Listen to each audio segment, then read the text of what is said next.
they're going out on strike. It's taken a lot for them to reach this path. Can you tell us why they are going out on strike?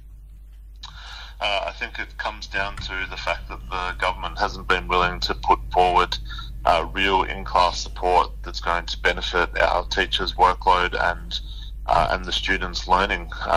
We have seen a package put forward to us that has some advances in different areas, but really it's stuff that should be being done. It's not a case of going above and beyond, and our teachers are really suffering. I know we've spoken before about the teacher shortage and people leaving the profession, and we feel really strongly, and our members gave that indication at last year's actions, that there needs to be a legitimate pathway to in-class support, and the government has failed to provide that in the offer that they've put forward. Yeah, look, there's been stories over the weekend and again in today's paper about primary schools having staff shortages, 2 teachers resigning in prep, and of course just not getting the resources they need. Now, what is causing the teachers to resign? I think it's simply the workload and the complexity that the school environment currently puts them in. I know even when I started teaching 20 years ago, things have dramatically changed. The need to personally prioritise learning, etc., which is of benefit to the students, but has become such a consumption of time for teachers. And when they are unable to plan and prepare lessons to the best of their abilities because they're doing admin or data entry, and then they get to the classroom and there's behavioural issues because the funding isn't there for some students who should have more support, it just becomes a whole scheme of things that piles up, and we really feel as though there needs to be some light at the end of the tunnel for our workforce, for this government to say, we hear you, we understand you, and we want to support you.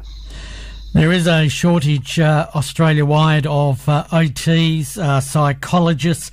Some states are offering huge bonuses to even get teachers from Tasmania and OTs. My son has lost his OT to Darwin. He's lost his psychologist to another state as well. Even private sector is finding it very hard to hold the professionals.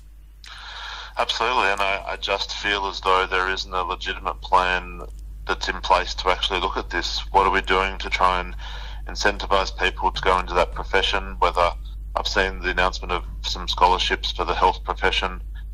What about some similar type of ideas in regards to schooling? Something like speech pathology wasn't even taught in the University of Tasmania, and now is. How do we actually make sure that those graduates stay in the state, so they're actually helping our students and our community? But we've also got the issue in regards to a teacher shortage, and you're right, I saw Victoria offering $50,000 reward to teach in what they would term rural Victoria, which was Ballarat, which wasn't actually that far away from Melbourne. And I actually spoke to a teacher who took up that deal. They were, in 4 years, they were going to be $80,000 better off. That's the point that the other states are going to try and attract our staff. But what are we doing to try and keep our best and brightest teachers in the state and supporting them in the classroom? We've got students that want to do Year 13 but are being denied by a form which is one fits all, and kids with disabilities are being discriminated against. What's the union doing about that? We've got lots of things we try and advocate for. The current 11 and 12 system in the extension high schools has sent a lot of money put into schools without a real review into whether or not it's been successful. What is the 11 and 12 system that the state government has basically hung the hat on? What are they doing to actually make sure that those students are actually getting what they need, so they don't even require that Year 13? But back when we were in college, that was always an option for people to be able to go to understand that they need to get they may change their paths while they're at college, and how can we actually help them? So there's definite advocacy. Unfortunately, I would love to be the person that pulls the purse strings and makes some of the decisions, but the government needs to actually come to the front and say why is that the case, and why are people missing out on what they need. Surely you must be horrified to know that the main body task is writing the word failure on people's report cards, especially those kids with a disability. Yeah, absolutely. I think that our students with a disability need better support. I know there's a current review going on which we've put input into, and I fear sometimes we hang our hats onto these type of reports and reviews, and whether or not the government then follows through with what's required. I think that I have seen students who need full-time assistance in schools have the government come back to us and say they're not going to get the funding to do that, and then the schools cop the bear of it. And I think that often it's parents of people or students with a disability have a greater understanding of what's happening, and I think it's important that more people in the community do realise what's happening, and just the fact that the reality of the pressure the schools are under because they don't have the resourcing to cope to give them what they need, because all students should be getting should be given the chance to reach their potential, and at the moment that's just not happening.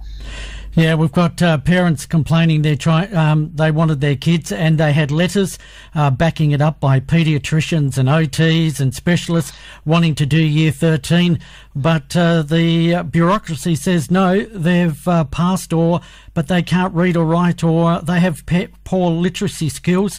Surely we can do better. It's not really a good team approach, is it, to have a collective as to who do they think is going to help. The impact that's going to have on the community when you have people that leave school without being able to read or write, that has an impact. We need to actually make sure we're doing all that we can to provide this to education to people. We need to make sure we're funding our TAFE better. I know that back when TAFE was at its best, there was able to run courses that these students could probably go and do to really help with their literacy and numeracy skills. So I also think the TAFE is a critical component that we've just seen run down and treated really poorly by the current government. Yeah.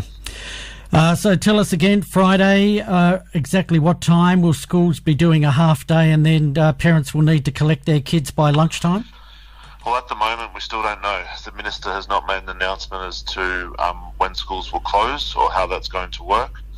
We've been pretty clear, and we informed him as early as we could that we cannot guarantee duty of care from 1:30 on Friday.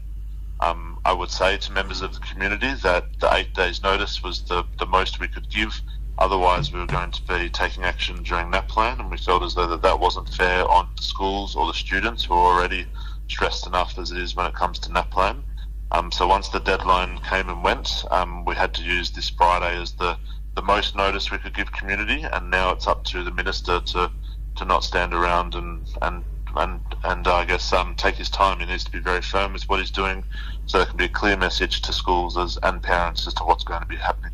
Yeah, look, surely the Minister needs to make an announcement today. I mean, parents have got to work. They've got to take time off to work. You wouldn't leave your kids, especially early primary school kids, roaming and getting home possibly on a bus. Or in fact, there won't be a bus because the school buses won't be running at that time of the afternoon. So surely the Minister now has to give parents advance notice of what the criteria will be for Friday.